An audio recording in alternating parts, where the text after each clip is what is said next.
Вітаю, дорогі друзі! Сьогодні пропоную вам рецепт тіста з додаванням кисломолочного сиру. Випічка на ньому виходить пухка, м'яка, довго не черствіє, а приготувати можна те, що вам заманеться. Хліб, булочки, пиріжки з будь-якою начинкою. Тісто універсальне. Тесто готовится опарным способом. В миску для замеса выливаю воду и молоко по 150 грамм. Указываю в граммах, не в миллилитрах. Так более точно. Температура должна получиться где-то 30, максимум 35 градусов. Добавляю сюда дрожжи, чайную ложку сахара из общего количества и все это перемешиваю до его полного растворения. Добавляю 250 грамм муки и вымешиваю до однородности. Должны полностью разойтись ее комочки, поэтому поместите. Ну и для дрожжевого теста это только лучше. Накрываю пленкой и оставляю для брожения. Опара должна увеличиться в объеме где-то в 2,5 раза. Пока опара подходит, я подготовлю другие продукты. И для этого мне понадобится блендер. К творогу высыпаю весь сахар по рецепту, соль, белок одного яйца, ванильный сахар, сливочное масло. Оно должно быть комнатной температуры. Растительное, только не все, а оставляю где-то столовую ложку. Желток я оставила для смазывания булочек, но его будет много, поэтому меньше половины отделяю и добавляю в тесто. Теперь все это хорошо перебиваю блендером до однородной массы, чтобы все комочки творога полностью разошлись. Тогда колеровка будет однородная, без краплений, без точечек.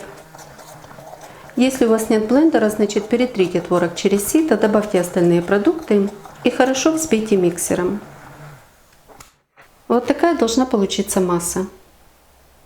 Однородная, гладкая. К этому времени уже подошла опара, можно замешивать тесто. Опара подходила 25 минут. Хорошо запузырилась, пышная, воздушная. Добавляю сюда сдобу. Хорошо перемешиваю и высыпаю муку. Муки может всего понадобиться 620-650 грамм вместе с опарой. Кому-то может быть чуть больше, кому-то наоборот меньше. Это зависит от качества муки, от количества белка, от влажности. Поэтому не добавляйте все сразу, сколько указано в рецепте. Немного оставляйте, потом ее уместите на столе. Сразу, как всегда, вымешиваю лопаткой или деревянной ложкой, чем вам удобно, до соединения продуктов.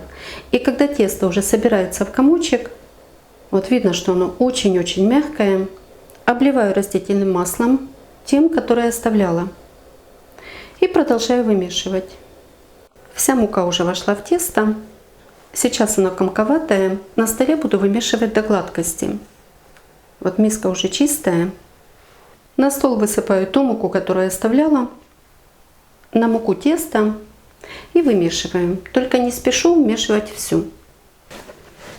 Сразу обваливаю муки, подсыпаю по чуть-чуть и смотрю на его плотность. Вообще тесто должно получиться мягким. Тогда и выпечка будет пышная, воздушная и дольше будет сохранять свою мягкость. А вот тесто уже вымешивается до однородности, становится более липким. Видно, что оно еще очень влажное. Вообще с творогом оно получается другое. Оно и будет более влажное, чем обычное тесто. Поэтому снова подпыляю коврик и продолжаю вымешивать. Муки ровно столько, чтобы тесто вымешивалось и не прилипало к рукам. Не надо его сильно давить, вмешивать сразу всю муку. Вы по тесту поймете, когда ее будет достаточно. Но справиться с ним можно будет.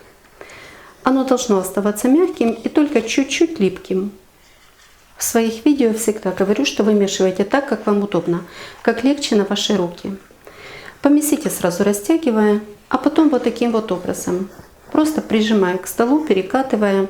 Оно только немного растягивается, поэтому не так разрывается и быстрее вымешивается до гладкости. Посмотрите, оно уже не такое липкое, но видно, что очень-очень мягкое. И смотрите, я взвешивала 650 грамм муки всего, и она у меня вся не вошла в тесто. Но вы смотрите по своему. Если вот сейчас оно у вас получается более влажным и липким, понемногу еще подсыпайте. Ее количество еще зависит и от качества творога. Если он влажный, то понадобится ее, конечно, больше.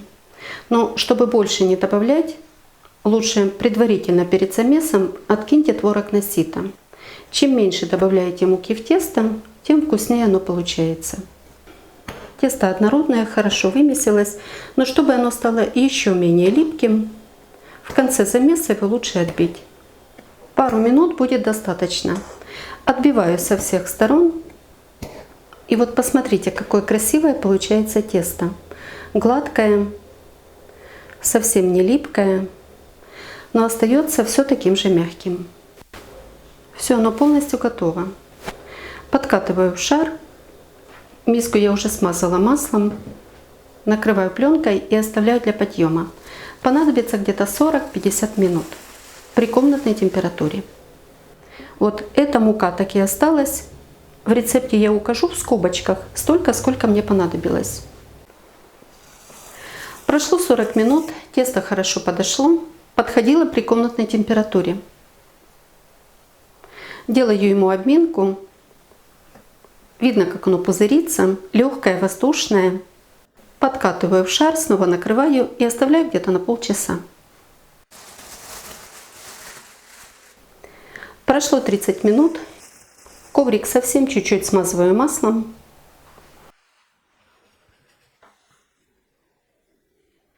Не делая ему обминки, делю на 8 одинаковых частей. Примерно по 150 грамм. Сразу поделю так, потом взвешу. Посмотрите, как оно пузырится. Теперь все эти кусочки округляю, подкатываю плотные шарики. Донышко защипываю.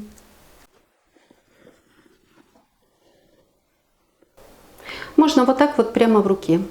Немного выдавливаю воздух, краешки теста подгибаю под низ и округляю. И так подкатываю все остальные.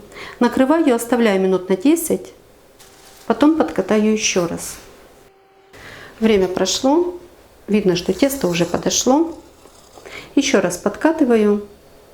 Те, которые я округляла первыми, 4 штучки. Так они получатся более круглые. А остальным на столе сделаю обминку, то есть еще раз подкатаю. И оставлю минут на 10, чтобы они по очереди подходили и выпекались. Тесто снова пузырится. Получается вот такой вот плотный круглый шарик. Колобочек. Так, вот этим сделала обминку. Накрываю. А эти подходят на листики. Тоже накрыла пленкой.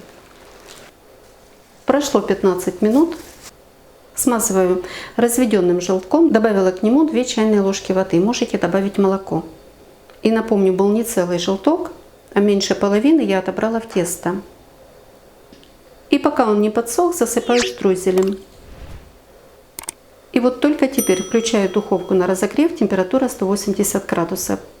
Греется она быстро, где-то за 10 минут набирает нужную температуру, а за это время булочки еще немного подойдут, смазка подсохнет и буду выпекать. Только следите, чтобы на кухне не было сквозняков. Иначе желток быстренько схватывается, появляется корочка, и тесто уже не может подойти. Засыпаю обильно, булочки еще будут немного подходить до выпечки, во время выпечки. Станут побольше в объеме, и крошки покажется на них меньше. Булочки испеклись. Выпекались они 23 минуты при температуре 180 градусов, средний уровень духовки, подогрев вверх-вниз без конвекции. На готовность проверяла деревянной шпажкой. Прокалываю в самой середине, прокручиваю. Если не вытягивается сырое тесто на шпажке, значит оно полностью пропеклось. Вот такие вот круглые, пока гладкие. Тесто нигде не подорвалось, значит они достаточно подошли перед выпечкой. Посмотрите, насколько мягкие, будто бы воздушные. Несмотря на то, что горячие быстро выравниваются, очень легкие. Перекладываю на решетку, а в это время уже выпекаются следующие. Эти булочки я испекла к чаю для сладких бутербродов. Но если исключить из рецепта штроссельную крошку, ванильный сахар, то можно приготовить хлеб, хлебные булочки, пирожки с соленой начинкой. Как я уже говорила, тесто универсальное. Вот такие они в разрезе. Благодаря творогу тесто получается более нежное, мякиш влажный, при нарезке совсем не крошится. Очень мягкие, и такими они остаются долго. Ну, правда, смотря как вы их будете хранить. Посмотрите, какая красота. А это хлебные булочки. Им уже ровно 2 суток. Храню я их в контейнере в пищевом под крышкой. Корочка тоненькая, внутри мелкопористые. Такие же мягкие. Готовьте с удовольствием і приятного вам чаєпітія. Якщо вам подобаються мої рецепти, діліться ними з друзями, підписуйтесь на канал, залишайте коментарі. Щиро дякую за вподобайки, а постійним спонсорам мого каналу і тим, хто пригостив мене кавою, за підтримку та допомогу. Мені дуже приємно, що ви так цінуєте мій труд. І як завжди, бажаю вам всього найкращого. А хлеб на этом тесте получается вот такой вот воздушный, ажурный. При выпечке сильнее зарумянивается, чем обычный, потому что с творогом тесто получается более сдобное. И вот такие вот аппетитные, пышные пирожки с капустой.